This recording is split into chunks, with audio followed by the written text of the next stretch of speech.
chini hajarudisha. Sisi tumechoka na mambo ya danganywa. Hii kiketi haikukuwa yake na tumenyanyaswa kwa muda, mafuta imepanda, kila kitu imepanda. Ng'ombe ya Pokot naibiwa. Hakuna mwenye anatetea wa Pokot. Ni mama mboga. Na katika harakati ile rais alituambia yeye atakuwa serikali ya mama mboga na bodaboda. Lakini kitu ya maajabu ni kwamba tunafinyika yenye hata unaenda kwa nyumba bila chochote. Hatuna mbele wala nyuma. Especially wale mama kama sisi wajane. Sisi wajane tunaumia sana, maana laini ni moja tu. Mimi ndio baba, nimevaa kiatu ya baba, nimevaa kiatu changu, nina watoto, wengine wamaliza shule hawana kazi, hiyo mboga ndio tunategemea. Na vile yeye alituambia mambo na shule watoto wanatumwa nyumbani kila wakati. Sasa yeye alituambia yeye atakuwa serikali ya mama mboga. Ndio mama mboga ametupiliwa karibu 10 kilomita huko mbele.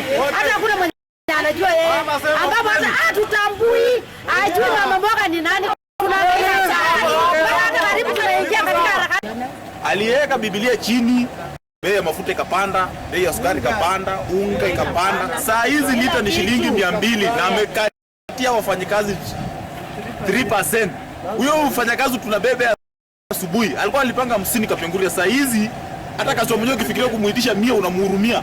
Kwa sababu hujui kama amekunywa chai kwake, hujui hata ameamuka namna gani. Mafuta tunaweka ameumiza Wakenya na maana baba akisema kesho tunaandamana. Tunataka kuandamana kama mafuta yanateremka bei. Baba wapunguze kidogo. Baya hapo kwa keti na alisema kwamba atashukisha vitu kwa miezi mitatu ambaye ni 100 days. So tunashangaa ni kwa nini hajashukisha mpaka saa hii. Kumbe hii maneno ilikuwa huko. Kuna kitu Ruto alikuwa anasema, president alikuwa anasema kwamba Wakenya si wajinga. Lakini kitu ile nimekuja kuangalia, kumbe yeye ndiye alikuwa mwerevu kutuliko. Sisi ni wajinga.